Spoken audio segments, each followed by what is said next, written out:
Et bonjour à tous, j'espère que vous allez bien. Aujourd'hui c'est pour une nouvelle vidéo.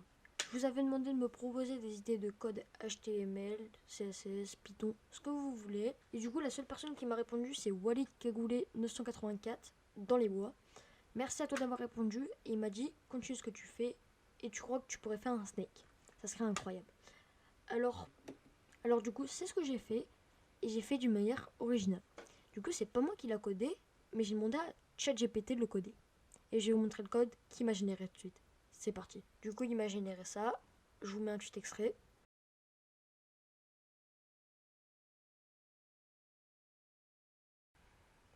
Alors là, c'est un problème que je ne sais pas d'où ça vient, mais il ne finit jamais ce que je lui demande.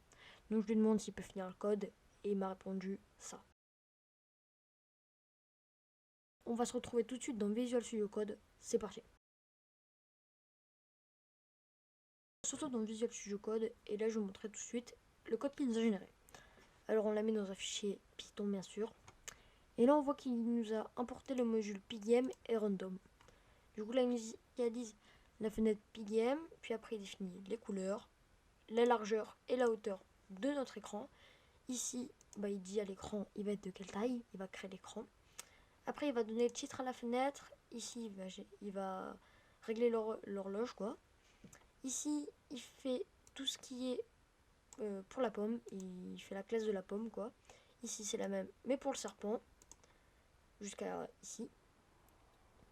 En bas, ici c'est pour aller à droite, pour aller à gauche, pour aller en haut et pour aller en bas. Ici c'est pour dessiner le serpent et la pomme qui génèrent les fonctions.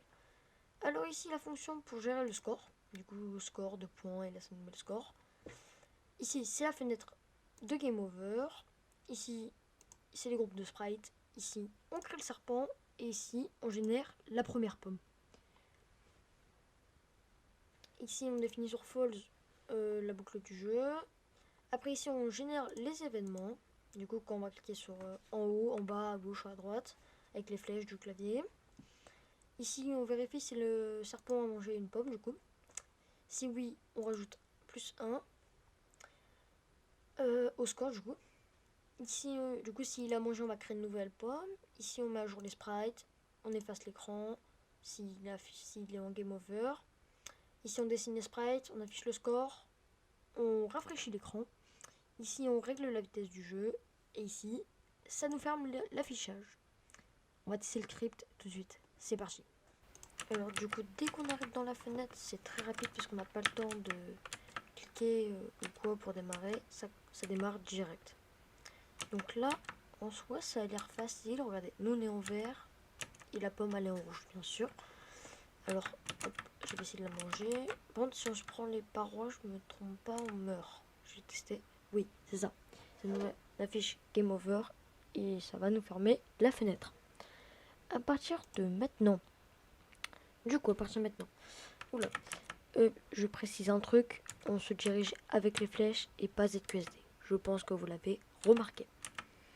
Alors, du coup, ce qui est bien, c'est que ça marche bien le système de points. À chaque fois qu'on gobe une pomme, ça nous rajoute un de score. Bon, ce qui est un peu dommage, c'est que ça rajoute pas un de taille à chaque fois qu'on mange une pomme. Mais après, ça on pourrait le coder nous-mêmes par exemple. Peut-être dans une prochaine vidéo. Alors en vrai pour cette partie là, oula, ça va être compliqué à voir. Ok. Par contre j'ai remarqué un truc, c'est pas très bien aligné. La pomme et le serpent ils sont pas très bien alignés, regardez. Hop là. Mais après, c'est quelques pixels. Alors moi je trouve que... Je vais faire ma petite la fenêtre. Moi je trouve que pour le code généré par ChatGPT, c'est très bien. Alors moi je vous dis à plus pour une prochaine vidéo. C'était MyCode. À la prochaine. À plus.